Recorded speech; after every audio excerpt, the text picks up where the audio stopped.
I'm here with Conan the Barbarian screenwriter Sean Hood. Thank you for coming today. You're welcome. Can you describe to us the collaboration involved in teaming up with other writers to develop the script of this film? Well, oftentimes what people don't understand about most Hollywood films is that usually quite a number of screenwriters work on a project. And one writer or team of writers will do one draft, and then the project will stay in development, keep changing, and a new writer will come on, and a new writer will come on.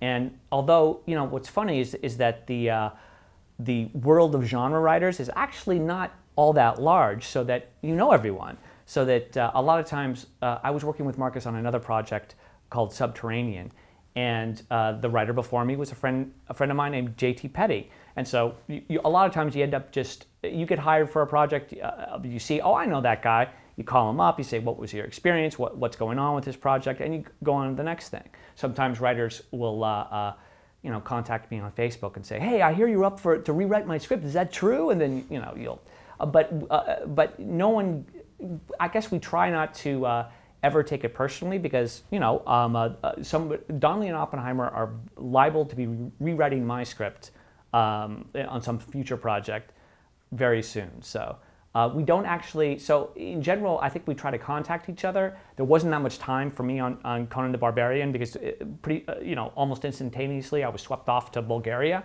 But usually the writers work in sort of one after the other, unless they're linked by an ampersand, where they're actually a writing team. How familiar with the original source material of Robert E. Howard's Conan stories were you before starting this project? Well, I was not a Robert E. Howard expert, but I was definitely a fan.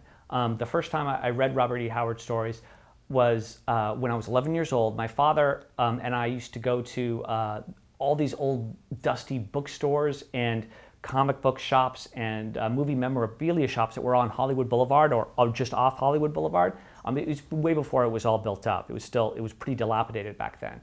And you could go to these shops and you would find just piles of comic books or piles of literally the old pulp fiction. And I would pull out like an old Amazing Stories or an old Weird Tales or an old one of these other pulp magazines. And I was only 11, and I'd only read things like The Hobbit or the Ursula K. Le Guin books. And then I would pull out this crumbling pulp magazine and see this lurid cover. And it would be Robert E. Howard's Red Nails. And I bought it for like $4, this crumbling magazine that, wasn't bagged and board, was completely worthless as a collector's item.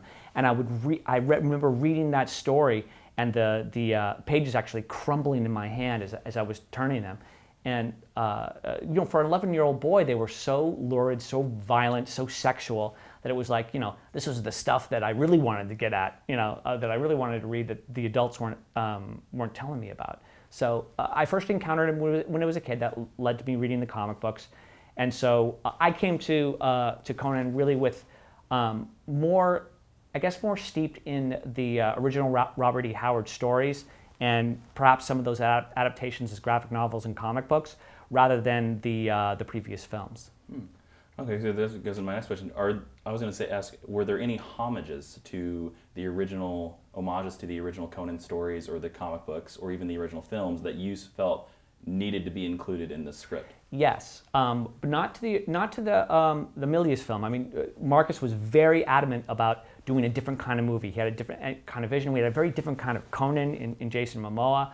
But I felt as I was rewriting the script that I wanted to make sure that it somehow fit with those original stories. Because one of the nice things about those stories is even if they read to some people as kind of dated, they create a world that's very self-consistent with cities and maps and tribes and backstories and this whole flow of Conan's life from thief all the way up to king. And I wanted to make sure that there were references to things. I mean, in the movie, there's this jump forward in time where suddenly we see Conan as an adult and you sort of, well, what happened in those? I just wanted some reference to, what he'd been doing that fit from the books. I wanted to make sure that when refer to other adventures during the movie that maybe 90% of the people watching the movie aren't going to get, but those Robert E. Howard fans and those Conan fans who really do know the source material, we're going to go, oh, okay, I get it. I know where this sort of fits in time in his life. And more than anything else, I wanted, even though this is an original story and it's a revenge story, I wanted the Conan character to stay true to this very basic vision that is of the character that I think has allowed him to continue over 80 some odd years. So you're the one that put the Tower of the Elephant reference in there. Yes, that was me. I got that. That was me. Is it imposing at all to write a screenplay based on such an iconic character? It would have been if I'd had time to think about it. I mean, I literally was hired and swept off to Bulgaria so quickly, and there was so much work to do, and so many people to talk to, and it was such a high-pressure situation that I didn't have time to really think about, like, oh, now this iconic character that so many people love is in my hand. It was just work. What is the process for writing, rewriting dialogue in a fantasy/barbarian setting? It's, one of the things about the original Robert E. Howard stories is that the dialogue has a certain flavor. It has that sort of, pseudo old world sort of flavor to it that can sound sort of stilted in when coming out of the mouths of actors, especially now. So on the one hand, I wanted to stay true to the spirit of it, but on the other hand, you have to distill it and make it so that just a modern audience can participate in it. So there's a process of distillation where you're taking, Robert E. Howard would write, a character would give a long speech, and you had to find, okay, what's the essence? What 7 words can I pull from this that embody what he's trying to say in this paragraph that we don't have time for? So on the one hand, you don't want it to sound modern, but you want it to be able to flow so it doesn't bump, so that the actors can say it and you can participate in it in a way that I don't know, just doesn't feel stilted. I mean, I think you saw the same thing in the Lord of the Rings dialogue, where they, on the one hand, you had to make it true to the books. On the other hand, it still had to feel, like it was flowing. Having seen the film, how do you feel that? Are you satisfied with how the script translated to the screen?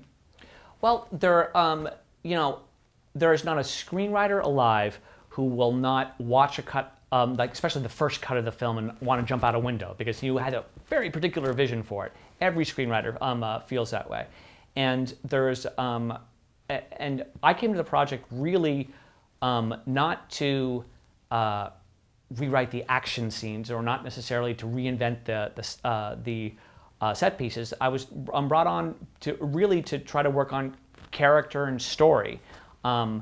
And unfortunately, it's an action film, so some of the stuff that I'm most responsible for and like the most, got contracted a little bit. On the other hand, it's such a joy to see one's words, realized on screen that I couldn't be anything other than happy. One last question for you: if you lived in Hyboria, Mm-hmm. if you lived in Hyboria, would you be a thief, a barbarian, or a king? I'd be none of those things. I'd be like some little scribe somewhere, working for a wizard, transcribing scrolls or something. I don't think I'd. When I was a kid, I think I always wanted to be some sort of sorcerer, but I enjoyed the Sumerians. The idea of being that physical. So yeah, I'd just be a scribe. I'd be working for a sorcerer. I'd be exactly what I am in this world. I'd be working for more powerful personalities. All right, thank you for your time, Sean. You bet.